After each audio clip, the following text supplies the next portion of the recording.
जय हिंद दोस्तों। 50 क्वेश्चंस हमने कंप्लीट कर लिए थे इसके। अब हम स्टार्ट करेंगे क्वेश्चन नंबर 51 से। एंड बिफोर स्टार्टिंग आपके लिए पूरी प्लेलिस्ट अवेलेबल हो चुकी है इकोलॉजी की। साइड बाय साइड हिस्ट्री की प्लेलिस्ट ऑलरेडी हमने कवर कर ली थी, तो पूरी प्लेलिस्ट आपको दोनों की प्लेलिस्ट अब मिल जाएगी। अब आप कभी भी उसको कंटिन्यू पूरी उसका कंटिन्यूटी में भी देख सकते हैं। साथ ही साथ इकोनॉमिक्स हमने आधे से ज़्यादा कंप्लीट कर लिया है। बहुत जल्दी इसकी भी पूरी प्लेलिस्ट कंप्लीट तैयार होके आपको इस चैनल पे मिल जाएगी। ठीक है, सो ज़्यादा से ज़्यादा शेयर कीजिए, सब्सक्राइब कीजिए, चैनल को लाइक कीजिए, मोटिवेशन पार्ट मेरा भी बढ़ाइए, कोशिश कीजिए। ठीक है, सो दैट हम आगे फ्यूचर में और भी चीज़ें लेके आ पाएँ। एंड बिकॉज सपोर्ट के बिना पॉसिबल नहीं हो पाता है, सो आप लोगों का सपोर्ट जो है वो बहुत ज़रूरी है। So please support this. And इसके बाद हम नया सब्जेक्ट शुरू करेंगे। So let's start with the question number 51. According to the report of World Bank, more than 50% poor in India lives in these 4 states. अब ये क्वेश्चन अगेन 2008 का question है। तो इसको अगर इसका आंसर देखें हम, तो ये है बिहार, उत्तर प्रदेश, मध्य प्रदेश, उड़ीसा। उस समय 50% से ज़्यादा जो पुअर पीपल थे वो रह रहे थे इन स्टेट्स में। और according to the report in the question period more than 50% of poor were living here as per the estimates of 11-12 2011-12 का एस्टिमेट अगर हम देखें, जो तेंदुलकर मैथडोलॉजी है उसके हिसाब से। सो 5 states with the highest poor population in descending order, सबसे ज़्यादा। अब अगर देखें तो उस समय देखिए बिहार टॉप पे था, फिर यूपी था, इस समय यूपी है, उसके बाद बिहार है, देन थर्ड नंबर पे अगेन सेम मध्य प्रदेश की पोजीशन सेम है, थर्ड नंबर पे ही है। और उसके बाद आता है महाराष्ट्र। ठीक है, उसके बाद आता है महाराष्ट्र एंड उसके बाद वेस्ट बंगाल। सो उड़ीसा जो है जैसे पहले टॉप 4 में था 4th नंबर पे, बट इस बार टॉप 5 में भी उड़ीसा नहीं है।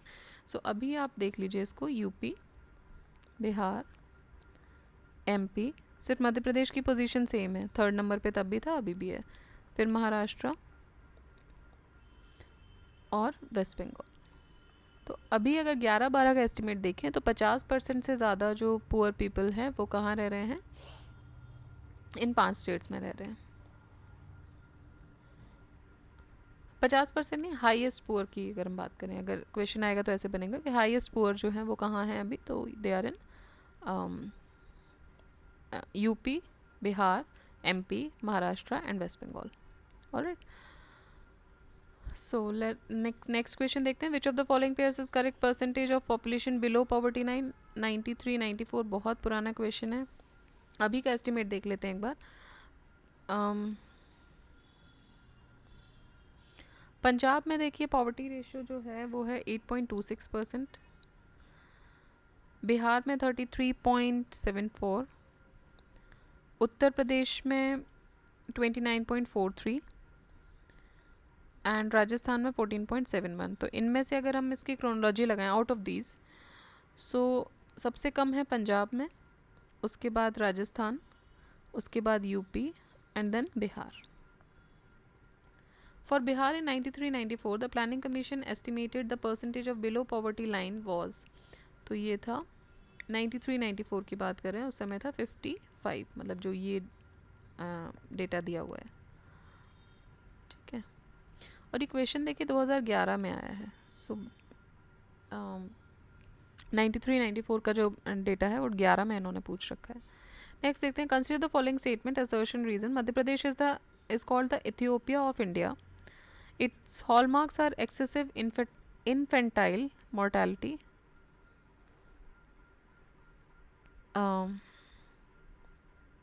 and malnutrition. Okay.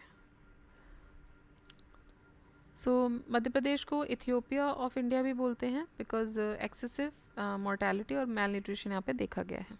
ठीक है, so as per the India state, अब ये क्वेश्चन है देखिए 2010 का। As per the India state hunger index published in the year 2008, among all states Madhya Pradesh was in worst position. यहाँ पे जो मेल न्यूट्रिशन और इन्फेंट मोर्टेलिटी की जो कंडीशन थी वो सिमिलर थी अफ्रीकन कंट्रीज़ के जैसे, इथियोपिया और चार्ट। देयरफॉर मध्य प्रदेश को इथियोपिया ऑफ इंडिया भी बोला गया था। हैंस असर्शन रीज़न दोनों ही सही हैं और रीज़न उसको सही एक्सप्लेन कर रहा है, बिकॉज ये क्वेश्चन में ये बोल रहे हैं कि Madhya Pradesh is called the Ethiopia of India. Reason उसका ये है, it hallmarks the excessive infant mortality and malnutrition. ये इन्फेंट होगा, इन्फेंटाइल नहीं होगा, infant mortality and malnutrition, तो ये इसको सही से एक्सप्लेन भी कर रहा है। Which of the following states is कॉज Ethiopia of India? So again वही उसी टाइम का क्वेश्चन है, Madhya Pradesh. Which of the following is a method to eradicate the poverty? More investment in productive activities, savings बढ़ाइए, पॉपुलेशन कंट्रोल कीजिए. तो ये सारे ही जो मेथड हैं वो पॉवर्टी इरेडिकेशन के आएंगे. असर्शन रीजनिंग का question. Presently there is no clear picture about the extent of poverty in India. Reason उसका दे रहे हैं, there have been major shift in the strategy of poverty eradication programme. अब ये question पहले कब का है, पहले तो हमें ये देखना है. क्वेश्चन है 97 का. तो देखिए दोनों सही हैं. Presently there is no clear determination of the prevalence of poverty in India. There was significant difference between the previous estimations of Planning Commission and the data of poverty obtained by using the method of Tendulkar Committee.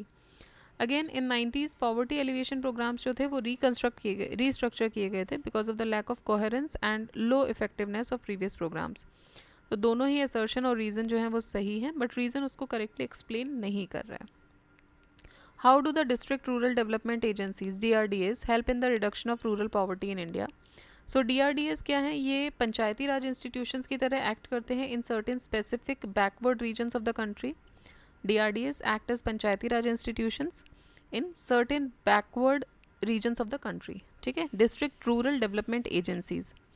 Second statement दे रहे हैं, DRDAs undertakes area specific scientific study of the causes of poverty and malnutrition and they prepare a detailed remedial measures. ठीक है, तो ये बोल रहे हैं कि एरिया स्पेसिफिक साइंटिफिक स्टडी करते हैं कि भाई क्या क्या कॉजेज़ हो सकते हैं पॉवर्टी और malnutrition के, और फिर एक डिटेल्ड रेमेडियल मेजर्स भी देते हैं कि इस रेमेडी से ये दूर भी हो सकते हैं. थर्ड स्टेटमेंट है, DRDA secure inter sectoral and inter departmental coordination and cooperation for effective implementation of anti poverty programmes. So इनका कहना है कि ये इंटर सेक्टोरल और इंटर डिपार्टमेंटल कोऑर्डिनेशन भी मतलब कोऑपरेट करते हैं. किस लिए? जिससे कि जो एंटी पॉवर्टी प्रोग्राम्स हैं उनको हम उनका इम्प्लीमेंटेशन अच्छे से हो पाए, क्योंकि अगर कोऑर्डिनेशन कोऑपरेशन नहीं होगा इन डिपार्टमेंट में तो जो भी आप स्कीम बनाओगे वो अच्छे से नहीं हो पाएगी, इफ़ेक्टिवली इम्प्लीमेंट नहीं हो पाएगी. ठीक है, तो फिर है DRDAs watch over and ensure the DRDAs watch over and ensure effective utilization of the funds intended for anti-poverty programs. ठीक है, सो ये क्या करते हैं, they watch over and ensure the effective utilisation of fund. इनका जो फंड जो है उसका इफेक्टिव यूटिलाइजेशन करते हैं जो कि एंटी पॉवर्टी प्रोग्राम से रिलेटेड हैं. तो ये इनके काम है. अब आपको ये बताना है कि इनमें से कौन से स्टेटमेंट सही हैं. ठीक है, तो देखिए 3 और 4 ये दोनों स्टेटमेंट सही हैं. Inter sectoral inter departmental coordination का काम है इनका, डिस्ट्रिक्ट रूरल डेवलपमेंट एजेंसीज का. साथ ही ये इफेक्टिव यूटिलाइजेशन फंड का हो उस पर भी ये ध्यान देंगे. फर्स्ट सेकंड स्टेटमेंट जो है वो सही नहीं है. मेन फंक्शन जो है DRDA का it is to help in reducing the poverty in rural India. These agencies ensure inter-regional and inter-departmental coordination and cooperation for effective implementation of the poverty eradication program. साथ ही साथ they monitor the fund created for poverty eradication as well as its effective implementation. Next देखिए, consider the following statement regarding the public distribution system. PDS के बारे में आपको बताना है. The main objective was to provide essential commodities at subsidised prices. ठीक है, तो इसका मेन ऑब्जेक्टिव क्या था कि एसेंशियल कमोडिटीज़ को सब्सिडाइज प्राइजेस पे आप प्रोवाइड करवाओ पब्लिक डिस्ट्रीब्यूशन सिस्टम का. दूसरा है, it was started as a price support programme. So इसको स्टार्ट किया गया था प्राइस सपोर्ट प्रोग्राम के तौर पे कि मतलब जो भी प्राइस है उससे कम प्राइस में ये आपको प्रोवाइड किए जाएंगे. Food subsidy is provided by state government. तो देखिए इसमें 2 स्टेटमेंट सही हैं, फर्स्ट और सेकंड. 1960s में PDS स्टार्ट हुआ था as a price support programme. इसका मेन ऑब्जेक्टिव क्या था कि एसेंशियल कमोडिटीज़ को सब्सिडाइज प्राइजेस पर प्रोवाइड करवाया जा सके. फूड सब्सिडी जो इंडिया में दी जाती हैं इसमें क्या क्या आएगा, subsidies given to the farmers by way of support prices and purchasing operations of the Food Corporation of India. Consumer subsidies offered by PDS and subsidies to FCI to cover all these costs. ठीक है, तो इस तरह की subsidies provide की जाती हैं. अब फूड सब्सिडी जो गवर्नमेंट के जो है वो प्रोवाइड किसके द्वारा की जाती है, गवर्नमेंट ऑफ इंडिया के द्वारा. सो इस स्कीम के अंतर्गत जो डिसेंट्रलाइज प्रोक्योरमेंट है, under the scheme of decentralise procurement state specific economic cost जो है वो गवर्नमेंट ऑफ इंडिया डिटरमाइन करती है। एंड जो डिफरेंस होता है इकोनॉमिक कॉस्ट और इसके बीच में, under the scheme of decentralized procurement, state-specific economic cost is determined by the Government of India, and the difference between the economic cost so fixed as the central issue price, and it is passed on to the state as food subsidy. ठीक है, तो जो भी difference होता है इन दोनों के बीच में, जो गवर्नमेंट ने कर रखा है और जो इकोनॉमिक कॉस्ट उसकी फिक्स की गई है, तो उसके बीच का डिफरेंस स्टेट गवर्नमेंट को दे दिया जाता है एज अ फूड सब्सिडी। ठीक है, तो ये कैसे शुरू हुआ था, एक प्राइस सपोर्ट प्रोग्राम के थ्रू, और इसका के तरीके से शुरू हुआ था। एंड मेन ऑब्जेक्टिव इसका क्या था, एसेंशियल कमोडिटीज़ को सब्सिडाइज प्राइजेस पे प्रोवाइड करवाना। Public distribution system is aimed at providing food security to the farmers to the poors, to prevent hoarding and black marketing, to prevent over charging by traders. तो ये तीनों ही जो है food distribution system के aims में आते हैं। It is a government sponsored chain of shops entrusted with the work of distributing basic food and non-food commodities to the needy sections of the society at affordable prices. Main objective क्या है, is to prevent hoarding and black marketing in essential commodities. It acted as an instrument of price stabilization and become a countervailing force against the private traders who were trying to exploit the situation of scarcity of food.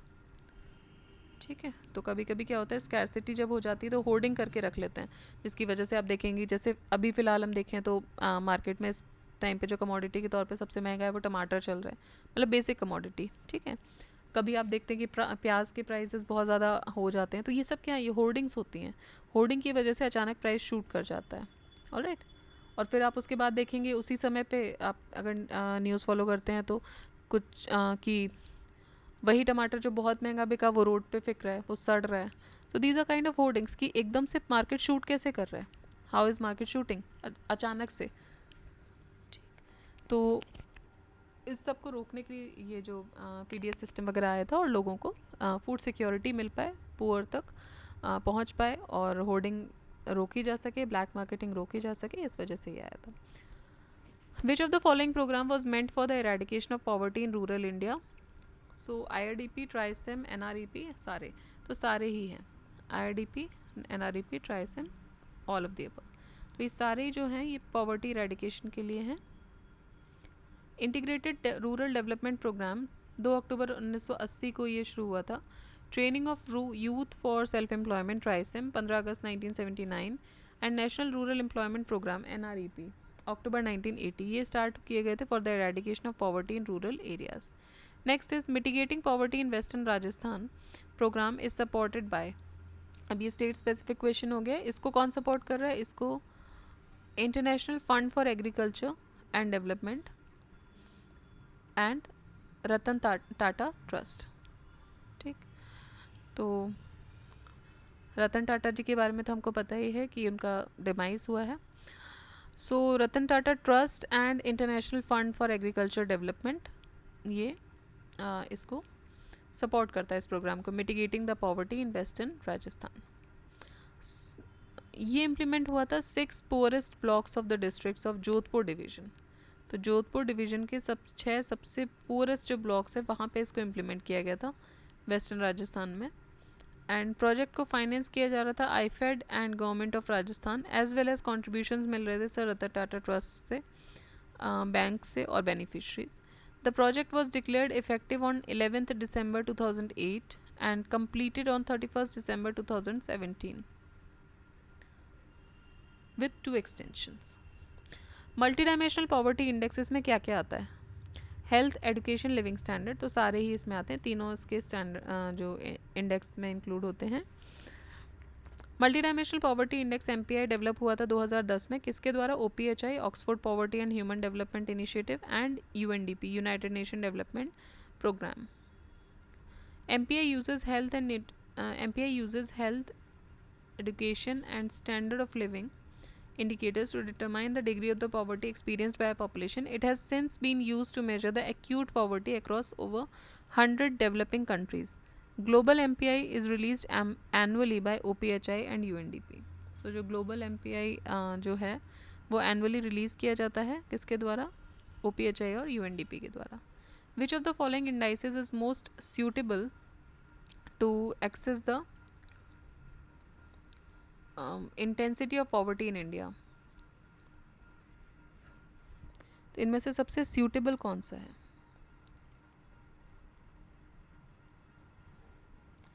Human development index, ठीक है। Intensity of poverty की बात हो रही है, इनमें से आपको सबसे सूटेबल इंडेक्स बताना है जो कि एसेस कर पाए intensity of poverty. Human development index, gender inequality index, human poverty index और मल्टी डायमेंशनल पॉवर्टी इंडेक्स, ठीक। तो इसमें से आपको बताना है कि सबसे बेहतर तरीके से कौन असेस कर सकता है। तो देखिए सबसे बेहतर तरीके से जो इसमें असेस कर सकता है वो है human development index, sorry multi dimensional poverty index. Multi dimensional poverty index में 3 इंडाइसेस होते हैं, हमने देखा था, हेल्थ, एजुकेशन और standard of living.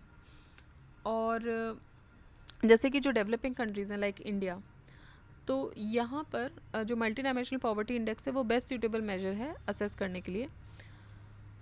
MPI uses health, education and standard of living included indicators to determine the degree of poverty experienced by a population. MPI was first time included in 2010 Human Development Report, ठीक है। तो 2010 की human development report में जो MPI था वो पहली बार include किया गया था। The multi dimensional poverty index developed by Oxford and Oxford poverty and human development initiative with UNDP support covers which of the following. क्या क्या इसमें कवर होता है? Deprivation of education, health, assets and services at household level, purchasing power parity at national level, extent of budget deficit and GDP growth rate at national level. देखिए इसमें जो cover होगा, and human development initiative with UNDP support covers which of the following. Okay, तो देखिए इसमें से जो आएगा वो कवर करेगा deprivation of education, health, assets and services at household level, purchasing power parity at national level and extent of budget deficit and GDP growth rate at national level are not covered under MPI. Dimensions and indicators of MPI are as follows: health, education, living standard, 3 होते हैं इसमें, तो तीनों को 1/3 का दिया जाता है। हेल्थ में आ जाएगा आपका न्यूट्रिशन एंड मॉर्टेलिटी, 1/6 का वेटेज है। एजुकेशन में आ जाएगा आपने कितनी ईयर्स ऑफ स्कूलिंग की और आपकी अटेंडेंस कितनी रही, ये भी 1/6 करके आएगा। लिविंग स्टैंडर्ड में 6 आते हैं: cooking fuel, sanitation, drinking water, electricity, housing और असेट्स। तो ये 6 आते हैं लिविंग स्टैंडर्ड्स में 1/18 करके। According to HDR 13, the percentage of population suffering from multidimensional poverty is in India is, कितनी परसेंटेज पॉपुलेशन सफ़र कर रही है? तो 53.7 2013 की ह्यूमन डेवलपमेंट रिपोर्ट के हिसाब से। जो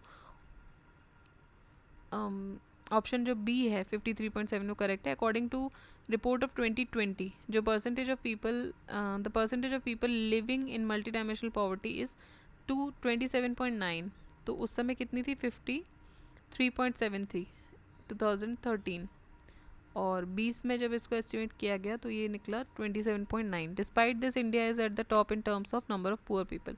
इसके बावजूद इंडिया में poor people in terms of number सबसे ज़्यादा है। क्यों? क्योंकि इंडिया की पॉपुलेशन बहुत ज़्यादा है और उसका 27.9% अगर पुअर है तो इन नंबर वो बहुत ज़्यादा शो होगा, ठीक।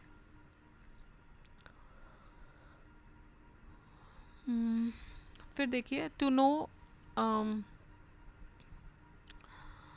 whether the rich are getting richer and the poor are getting poorer, it is necessary to compare the wholesale price index over different period of time for different region, the distribution of income of an identical set of income recipients in different periods of time, the distribution of income of an identical set of income recipient in different periods of time, the distribution of income of different sets of income recipient at a point of time, the availability of food grain among two sets of people, one rich and other poor, over different period of time. तो देखिए इसमें से जो answer होगा वो होगा distribution of income of an identical set of income recipient. ठीक है, मतलब जो एक identical set of income recipient आपने बना लिया, उसका जो अलग अलग पीरियड में जो उनको इनकम डिस्ट्रीब्यूट किया जाएगा उसके आधार पे ये बोल रहे हैं कि to know whether the rich are getting richer और पुअर आर गेटिंग पुअर। तो इसमें आप क्या कंपेयर करते हो, तो जो आइडेंटिकल सेट ऑफ इनकम है उसके माध्यम से हम सेट करते हैं कि अलग अलग पीरियड ऑफ टाइम में क्या क्या चेंजेस आए हैं। सो बाय मेजरिंग दिस हम ये समझ पाएंगे कि जो इनकम डिस्पैरिटीज़ हैं they are taking place in the population of an economy. Which of the following is not responsible for poverty? Inadequate growth rate, high growth rate of population, unemployment, increasing rate of investment. तो इनमें से क्या responsible नहीं है poverty के लिए? सो increasing rate of investment responsible नहीं है पॉवर्टी के लिए, क्योंकि इन्वेस्टमेंट जितना ज़्यादा होगा उतना ही ज़्यादा प्रोडक्टिविटी बढ़ेगी, और प्रोडक्टिविटी भी जितनी बढ़ेगी उतनी ही ज़्यादा इनकम आएगी, और इनकम जितनी आएगी उतनी ही सेविंग होगी, और सेविंग आएगी तो पॉवर्टी जो है वो कम होगी कंपैरेटिवली। ठीक है, so inadequate growth rate, high growth rate of population and unemployment, ये तीनों रीजंस हैं। Which of the following is not considered as social indicator of poverty? Less number of means of transport, illiteracy level, lack of access to health care, lack of job opportunities. So less number of means of transport जो है वो social indicator नहीं होता है poverty का। illiteracy level, lack of access to health care, lack of job opportunities, malnutrition, lack of access to safe drinking water, sanitation facilities etcetera, ये सब social indicators हैं पॉवर्टी के, जबकि less number of means of transport जो है वो social indicator नहीं है पॉवर्टी का। The aim of differentiated interest scheme was to provide concessional loans to. Differentiated interest scheme का क्या एम था? इसका एम था वीकर सेक्शन ऑफ सोसाइटी। ठीक है, तो वीकर जो उनको कंसेशनल लोन्स प्रोवाइड करना। तो ये लॉन्च किया गया था 1972 में, और इसमें क्या था कि कंसेशनल लोन्स दिए जाएंगे एट अ कंसेशनल रेट, किसको? Weaker section of the society को। Recently government of India has approved the proposal of providing loans to women self help groups, और कैसे? At a lower interest rate to eradicate the poverty through women empowerment. Interest rate क्या उसका शुरू किया गया था? तो वो था 7%। तो मई 2013 में यूनियन कैबिनेट ने अप्रूव किया था the provision of interest subvention to the women SHGs, enabling them to avail loans up to 3 lakh and at an interest rate of 7%. The cabinet took this decision under the National Rural Livelihood Mission program to eradicate the poverty through women empowerment. Who among the following has been chosen for Hoover Medal in March 2009 for his contribution to the upliftment of the poor and the rural people? तो ये थे Hoover medal के लिए चुना गया था APJ Abdul Kalam जी को। कलाम जी जो थे उनको सिलेक्ट किया गया था इस मॉडल के लिए, और he was honoured this award for the contribution to upliftment of poor and rural people. Hoover medal. Who among the following has given the idea of self-help group as an effective tool for poverty alleviation? तो ये दिया था मोहम्मद यूनुस जी ने। मोहम्मद यूनुस एक Bangladeshi social entrepreneur, banker, economist और civil society leader थे, जिनको Nobel peace prize दिया था 2006 में फॉर फाउंडिंग द ग्रामीण bank and a pioneering concept of micro credit and micro finance. ठीक है, he has given the idea of self-help group and microfinance as an effective tool for poverty alleviation. Mohammad Yunus changed the lives of millions of Bangladeshis by creating the concept of microloans. To ensure the repayment, the Grameen Bank started a system of SHGs called Solidarity Group, and these small informal जो groups थे they apply together for loans and its members act as co guarantors. तो इसमें क्या होता था कि एक repayment ensure करने के लिए जो ग्रामीण बैंक था उसने एक सिस्टम शुरू किया SHGs का, जिसको उन्होंने उस समय नाम दिया गया सॉलिडारिटी ग्रुप का। लेट्स से कि 10-12 लोगों का एक ग्रुप बना लेते हैं। अब ये जो ग्रुप है, ये जो इनफॉर्मल ग्रुप है, ये अप्लाई करेगा लोन के लिए। तो इसमें जो इसके मेंबर हैं वो ही को गारंटर बनेंगे रीपेमेंट के, और एक दूसरे को सपोर्ट करेंगे उनके एफर्ट्स में at the economic self advancement. तो इस तरीके से मान लीजिए कि वो 10 लोग मिलके कुछ शुरू करना चाहते हैं, कोई उद्योग शुरू करना चाहते हैं, लघु उद्योग, तो वो ही गारंटर भी बनेंगे, और अगर किसी एक ने भी लिया है, किसी एक को भी ज़रूरत है किसी चीज़ के लिए, तो बाकी लोग गारंटर बन के उसको सपोर्ट भी करेंगे। ठीक है, next.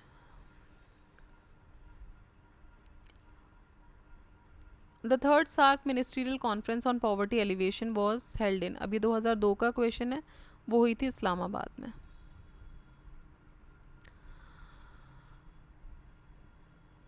Main features of Indian social structure are, क्या मेन फीचर्स हैं इंडियन सोशल स्ट्रक्चर के? Excess population in villages, various religions, various caste and poverty. अभी बोल रहे हैं main features of Indian social structure. Rural society जिसमें population भी ज़्यादा है, विलेजेस में कॉम्प्लेक्स सोसाइटी है, मतलब कि बहुत सारे ethnic, linguistic, religious, caste division से आपको थोड़े थोड़े तब दूरी पर ही आपको एक अलग अलग तरीके के culture, caste, religious, language change हो जाती है, ट्रेडिशनल सोसाइटी है, मल्टीकल्चरलिज्म है, ये सब मेन फीचर्स हैं। जबकि पॉवर्टी जो है वो सोशो इकोनॉमिक स्ट्रक्चर का पार्ट है ना, मतलब सोशो इकोनॉमिक में आ जाता है, बेसिक सोशल स्ट्रक्चर में नहीं आता है। पॉवर्टी क्या है? आपकी इकोनॉमी कम है इसीलिए आप पुअर हो, यही एक डेफिनेशन डाली है कि आपके पास पैसा अगर कम आ रहा है तो ये आप, लेकिन अगर आपके पास बाकी जो फैक्टर्स हैं जो इंडिया को एक सोशल स्ट्रक्चर प्रोवाइड कर रहे हैं, बहुत सारे रिलीजन, कास्ट, एथनिसिटी, लिंग्विस्टिक, कोई कल्चर है आपका पर्टिकुलरली, तो वो उसमें तो आप रिच हो। ठीक है, तो वो इस पॉवर्टी की डेफिनेशन में नहीं आता है, तो वो किस में आएगा? वो सोशल स्ट्रक्चर है, और जो पॉवर्टी है वो सोशो इकोनॉमिक स्ट्रक्चर है। ऑलराइट, नेक्स्ट देखते हैं। With reference to the Indian economy after the 1991 economic liberalization, consider the following statements. Worker productivity, rupees per worker at 2004-5 prices. Increased in urban areas while it decreased in rural. ये बोल रहे हैं कि worker productivity जो है वो बढ़ी है अर्बन एरियाज़ में, जबकि घटी है रूरल एरियाज़ में। 2005 का अगर बेस रखें तो the percentage share of rural areas in the workforce steadily increased. जो परसेंटेज शेयर है रूरल एरियाज़ का वर्कफोर्स में वो बढ़ा है, स्टेडीली बढ़ा है, मतलब continuously. In rural areas the growth in non farm economy increased. Rural areas में जो नॉन फार्म इकोनॉमीज़ हैं उसमें ग्रोथ बढ़ी है। और the growth rate in rural employment decreased, और जो रूरल एम्प्लॉयमेंट की जो ग्रोथ रेट है वो घटी है। ठीक है, ग्रोथ रेट घटने की बात कर रहे हैं, परसेंटेज शेयर की बढ़ने की बात कर रहे हैं, ये कि जो परसेंटेज शेयर है रूरल एरियाज़ का वर्क फोर्स में वो स्टेडली इंक्रीज़ हुआ है, और ग्रोथ रेट जो है रूरल एम्प्लॉयमेंट में वो डिक्रीज़ हुई है। अब आपको बताना है इनमें से सही स्टेटमेंट कौन कौन से हैं। तो देखिए, रूरल एरियाज़ में जो ग्रोथ है नॉन फार्म इकोनॉमी में वो बढ़ी है, ये बात सच है, क्योंकि उसके अलावा भी अब दूसरे उद्योग भी शुरू किए जा रहे हैं छोटे छोटे, सिर्फ फार्म इकोनॉमी पे बेस नहीं रह गया है अब जो विलेज है। दूसरा है the growth rate in rural employment, growth rate in rural employment ये घटा है। So according to NITI Aayog's paper changing structure of rural economy implications for employment and growth 2017, the worker productivity in rural areas in 2004-5 जो ये worker productivity थी वो थी 32,273, 32,273, and 2011-12 में ये बढ़ के हो गई थी 1,01,755। जबकि अर्बन एरियाज़ में 2004-5 में ये थी 1,20,419, और 11-12 में ये हो गई थी 2,82,515। इसका मतलब ये है कि जो वर्कर प्रोडक्टिविटी है वो इंक्रीज़ हुई है दोनों के लिए ही, चाहे अर्बन हो चाहे रूरल हो। जबकि स्टेटमेंट में क्या दिया हुआ था, अर्बन में बढ़ी है जबकि रूरल में घटी है। नेक्स्ट देखते हैं, the percentage share of rural areas in the workforce has steadily declined, और ऑप्शन में क्या दिया हुआ था, जो स्टेटमेंट था कि हैज स्टेडीली इंक्रीज्ड। तो डिक्लाइन कैसी हुई, परसेंटेज शेयर जो है रूरल एरियाज़ में वर्कफोर्स का वो कैसे डिक्लाइन हुआ है? देखिए 77.8% रूरल एरिया से वर्कफोर्स आ रहा था, कम होकर 70.9 हुआ, उसके बाद 2011-12 में, तो ये क्या हुआ है, ये स्टेडिली कम हुआ है, ना कि बढ़ा है। थर्ड देखिए, रूरल एरियाज़ में ये बोल रहे हैं कि जो ग्रोथ है नॉन फार्म इकोनॉमी में बढ़ी है, तो percentage share of rural areas in the workforce, ये थर्ड देखना है। The share of agricultural activities in rural economy has declined 57% थी 93-94 में, और 2011-12 के एस्टिमेट में देखें तो 39.2% रह गया है, जबकि ग्रोथ जो है नॉन फार्म इकोनॉमी में बढ़ी है। और लास्ट देखते हैं, the growth rate in rural employment decreased, तो जो ग्रोथ रेट है रूरल एम्प्लॉयमेंट में दैट इज़ डिक्रीज्ड, 1.45% थी 94 से 2005, और उससे लेके अभी तक -0.28 रही है बिटवीन 5 to 12। ठीक है, तो स्टेटमेंट 4 भी करेक्ट हो जाता है। Rate of growth of employment in India has generally been the order of, rate of growth of employment क्या रहता है, तो ये है 2% annum. As per the question period, the rate of growth of employment was almost 2% per year. Unemployment problem leads to poverty, because unemployment की problem की वजह से पॉवर्टी बढ़ती है। क्यों? क्योंकि people living below poverty line increase, there is a rapid increase in population. अब देखिए, अनएम्प्लॉयमेंट की वजह से पॉपुलेशन अचानक से बढ़ जाएगा, रैपिड इंक्रीज हो जाएगा, ये तो सही नहीं है। It increases the inflation, inflation demand supply के खेल पे चलती है, अब डिमांड ही नहीं क्रिएट हो पा रही because of poverty. It leads to rise in interest rate, नहीं उसकी अनएम्प्लॉयमेंट की प्रॉब्लम की वजह से इंटरेस्ट रेट क्यों बढ़ रहा है, राइट। सो पहला वाला सही हो जाएगा, the people living below poverty line बढ़ने लगते हैं अगर अनएम्प्लॉयमेंट लंबे समय तक सस्टेन करता है। सो अनएम्प्लॉयमेंट का मतलब क्या है, अनयूटिलाइज्ड ह्यूमन रिसोर्स जो कि जनरेट कर रहा है इनकम इफ़ एम्प्लॉयड एफिशिएंटली, अगर उसको वो यूथ जो अभी इधर उधर भटका पड़ा हुआ है उसको उसका यूटिलाइजेशन हो जाए, ठीक है, तो ह्यूमन रिसोर्स बेसिकली, तो अनएम्प्लॉयमेंट का जो क्या बोलेंगे, जो प्रॉब्लम है वो ख़त्म होगी, है ना। तो यही ये बोलना चाह रहे हैं। तो राइज इन अनएम्प्लॉयमेंट से क्या होता है कि जो इनकम होती है वो कम हो जाती है, और जो लोग ऑलरेडी पॉवर्टी लाइन की ब्रिंक पर थे वो पॉवर्टी लाइन से नीचे चले जाते हैं, तो पॉवर्टी जो है वो बढ़ती है due to the unemployment. Name the Indian state which has maximum percentage of educated unemployed persons. Maximum percentage of educated unemployed person, okay, तो ये है केरला। और केपी कन्ना एक इकोनॉमिस्ट थे केरला में, हैं इकोनॉमिस्ट केरला में, attributes the unemployment in Kerala to educated unemployment, attributes the unemployment in Kerala to educated unemployment. ये एक सिचुएशन आती है जहाँ पे a person can not find a job suitable to his qualifications, ठीक है। तो केरला में इस तरह का जो अनएम्प्लॉयड यूथ है वो बहुत है। Consider the following statement, select the correct answer using the code given below. Assertion है educated unemployment increases with the high rate of economic growth.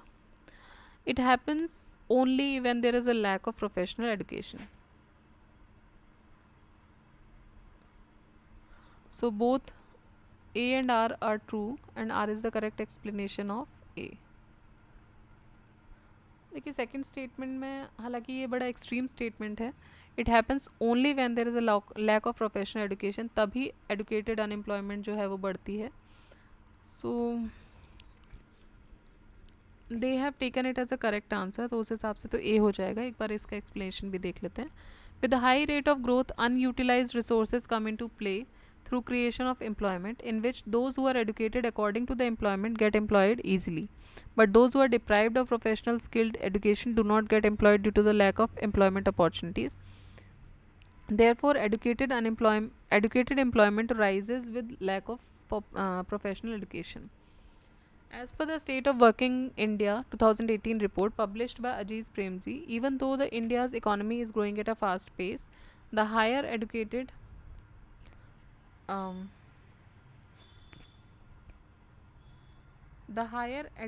are reporting the highest rate of unemployment against the national average. The brisk economic growth is not leading to enough jobs, with less than 1% growth in employment creation, it added.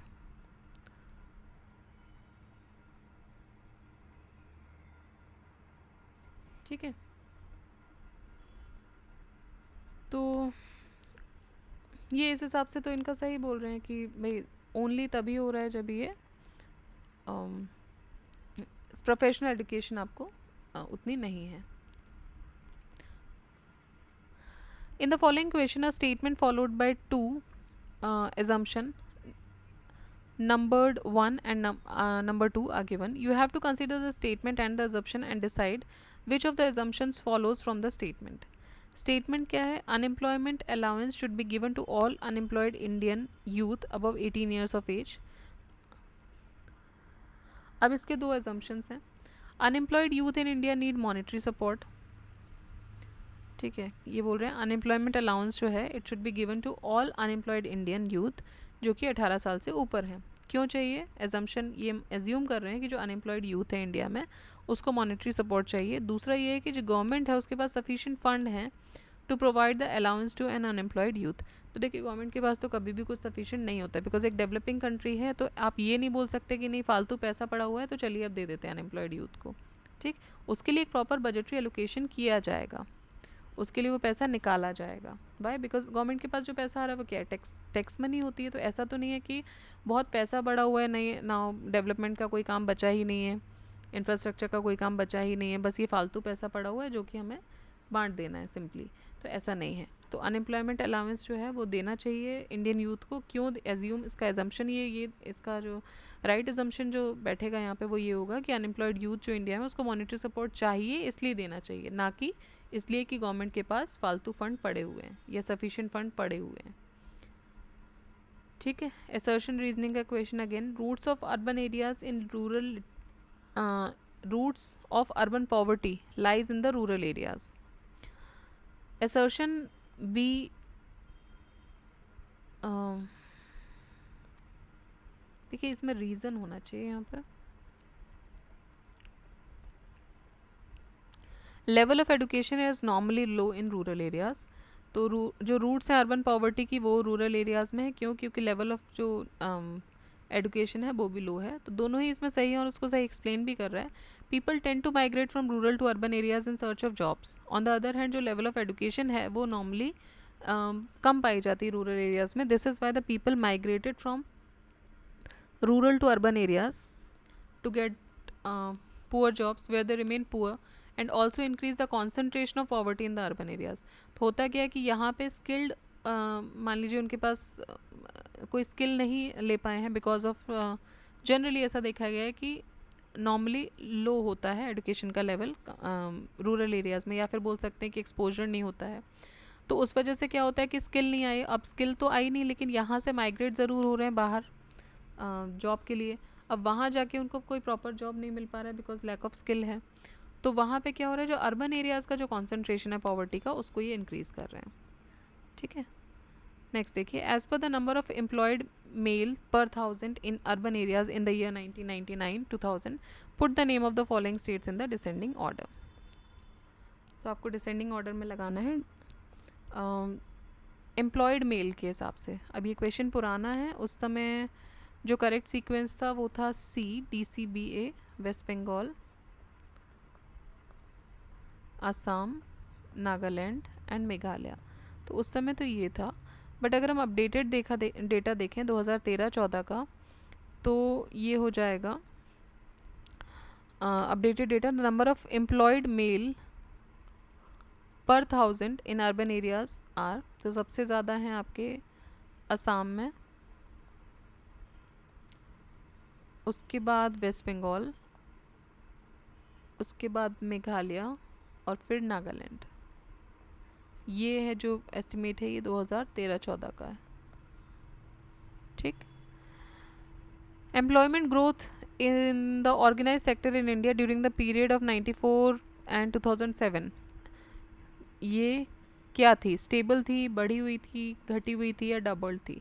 Employment growth की बात कर रहे हैं. ठीक है, 94 से लेके 2007 तक. अब याद रखिएगा 91 में जो है LPG आया था, बहुत उथल पुथल हुई थी, इकोनॉमिक बहुत डिसबैलेंस क्रिएट हो चुका था. तो ये पीरियड भी आप याद रखिएगा. 94 से 2007 की हम बात कर रहे हैं. अब ये जो डेकेड है ये पूरा ऑलमोस्ट डेकेड से ज़्यादा, ठीक है।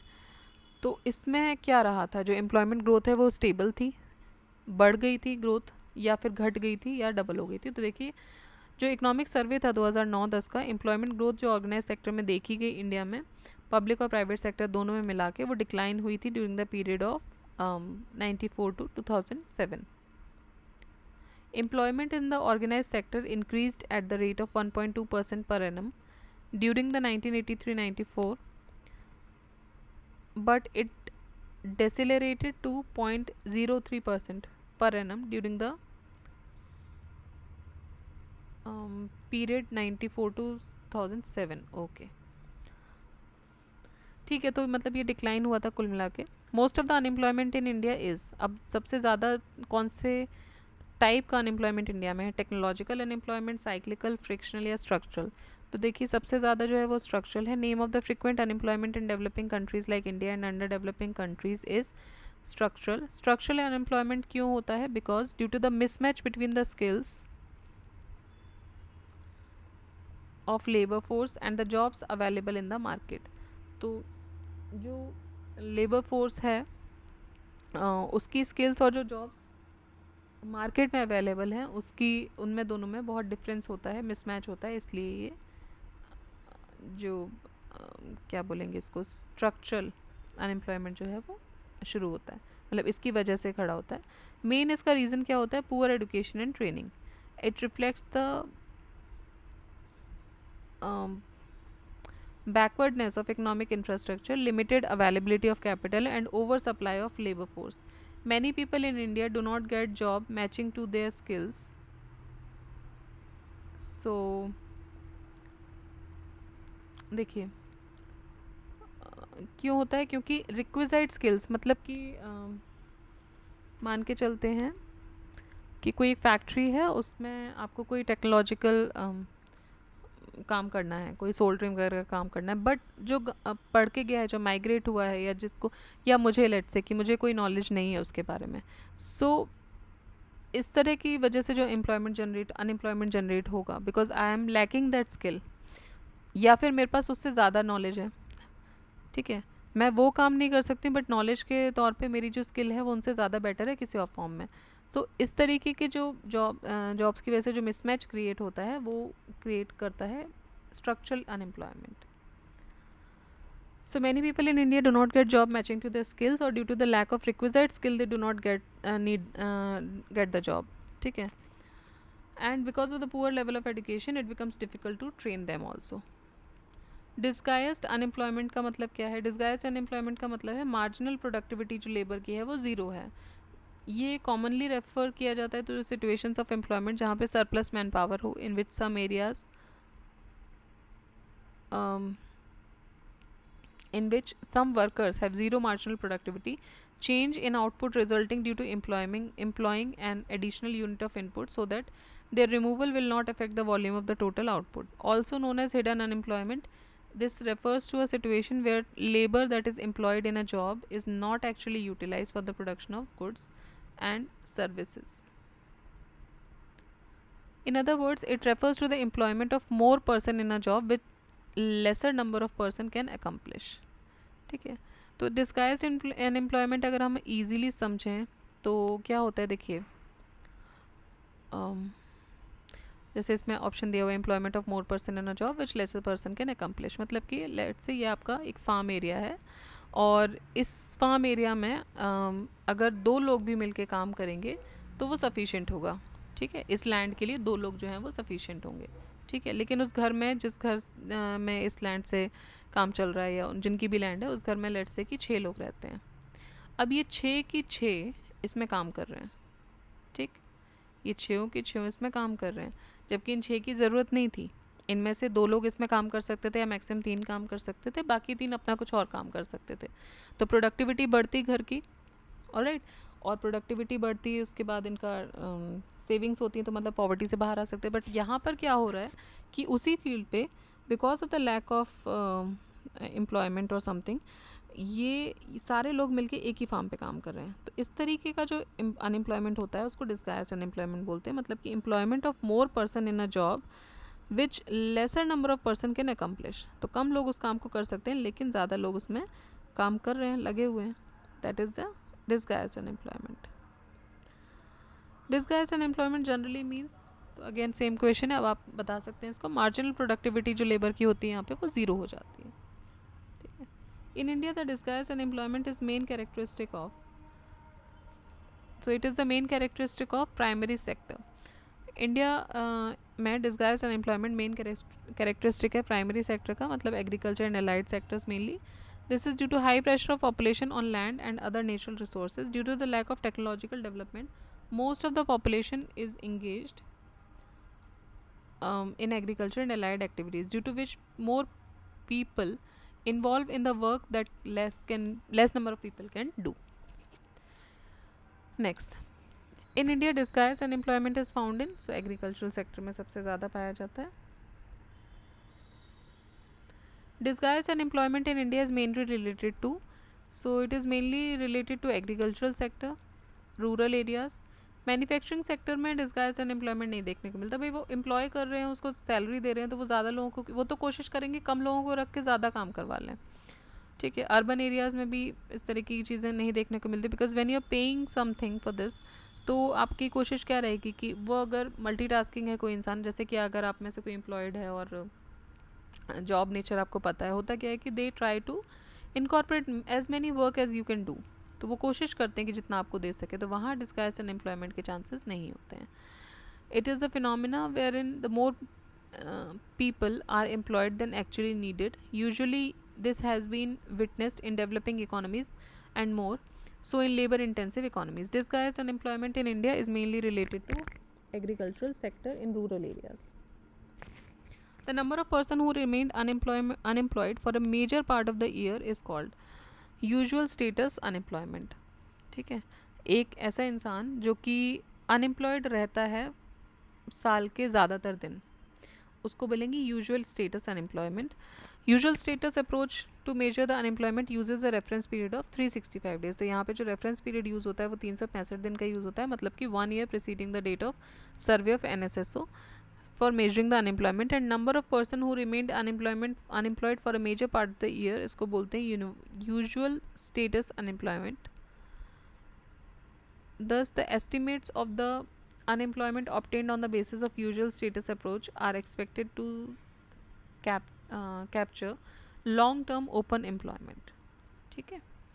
Which of the following method is not used by NSSO for the measure of unemployment in India? तो पहली बात तो ये NSO हो चुका है, और कौन सा मेथड यूज़ नहीं करते हैं, तो देखिए यूजुअल प्रिंसिपल मेथड यूज़ करते हैं, करंट वीकली स्टेटस यूज़ करते हैं, करंट डेली स्टेटस करते हैं, करंट मंथली स्टेटस नहीं किया जाता है।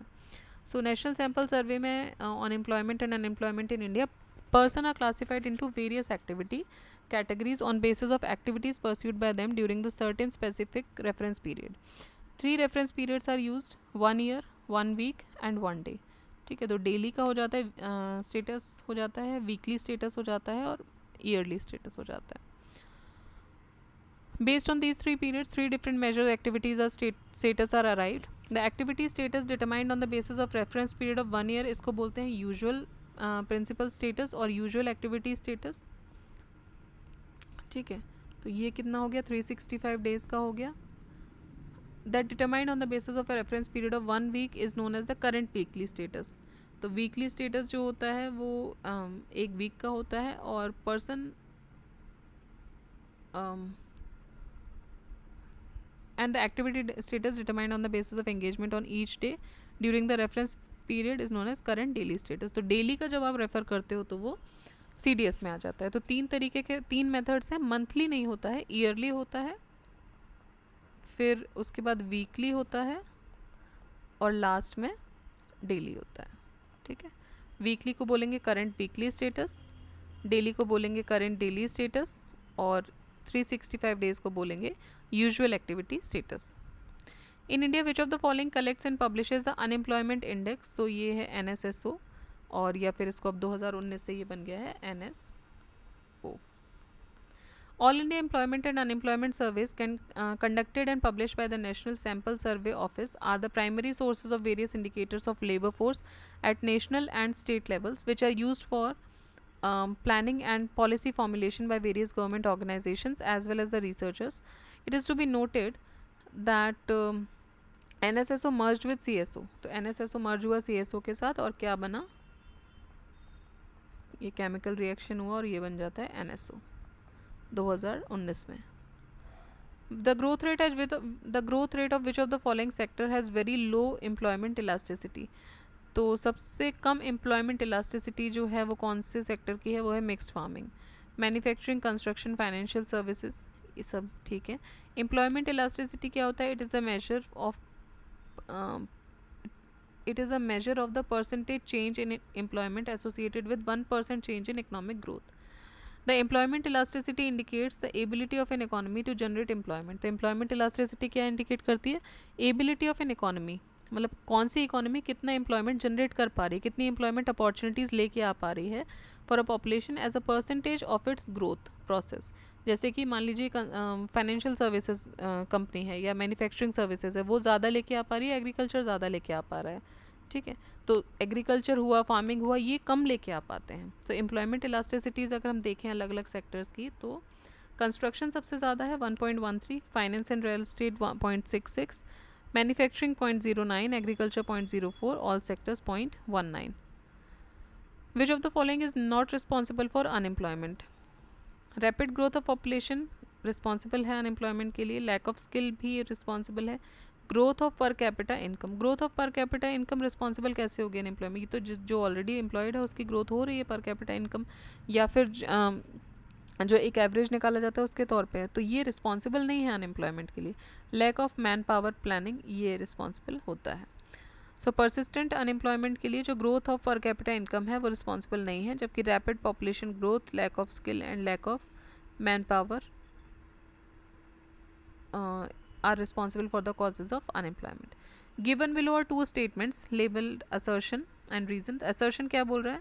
The labor force participation rate falling sharply in the recent year for females in India. Reason ये है the decline in labor force participation rate is due to the improved family income and increase in the education. तो देखिए दोनों सही है. Labour force participation rate जो है वो कम हुआ है फीमेल्स के लिए. क्यों हुआ है? क्योंकि फैमिली इनकम इम्प्रूव हुई है, और बोलते हैं ना कि फॉर गर्ल्स जनरली कि हम कर रहे हैं, आपको करने की क्या ज़रूरत है. मतलब अगर आप सिर्फ तभी करो जब ज़रूरत है. बेसिकली जो एक सोशल स्ट्रक्चर की अगर हम बात करें कि नहीं जॉब करने की ज़रूरत नहीं है, because everyone is earning good, so you do not need to job. ठीक है, तो नीड पे आ रहा है, अगर नीड है तभी करवाया जाएगा. तो यही इसमें बोलना चाह रहे हैं कि फैमिली इनकम इम्प्रूव हो गई है एंड एजुकेशन इम्प्रूव हो गया है, तो लेबर फोर्स पार्टिसिपेशन नहीं, आई एम सो सॉरी, ये दूसरा टर्म्स में दे दिया है. मैं नॉर्मल जॉब फोर्स पार्टिसिपेशन में चली गई. लेबर फोर्स पार्टिसिपेशन की बात करें, ये गिर रहा है एक्चुअली, या बिकॉज जो लेबर फोर्स पार्टिसिपेशन में क्या है, फैमिली इनकम इंक्रीज़ हो रही है तो उसमें नहीं जाने दे रहे हैं, और एजुकेशन भी इंक्रीज़ हो गई तो स्किल्ड लेबर्स में जाएंगे. ठीक है, तो लेबर फोर्स पार्टिसिपेशन रेट जो है it is falling sharply in the recent year for females in India. Female labour force participation जो है वो डिक्लाइन हुआ है. 26.2 था 2099-2000 में, 22.5 रहा 2011-12 में, एंड फर्दर मियरली 17.5% हुआ 17-18 में. The decision of and ability for women to participate in labor force is the outcome of various economic and social factors जो कि interact करते हैं in a complex fashion at both the household and macro level. Based on global evidence, some of the most important drivers include educational attainment, fertility rate, and the age of marriage, economic growth, cyclical effects, social norms and urbanization. India में जो main reason है falling trend का, labour force जो कम हो रहा है, वो क्या है? एजुकेशनल इनरोलमेंट जो है यंग वुमेन का वो बढ़ रहा है, एम्प्लॉयमेंट अपॉर्चुनिटीज़ की कमी होना, rising household income etcetera. दोनों ही इसमें सही हैं. What was the current daily status unemployment rate in India as per the national sample survey 2011-12? अब ये डेली स्टेट की बात करें तो उस क्या था, ये है 5.6.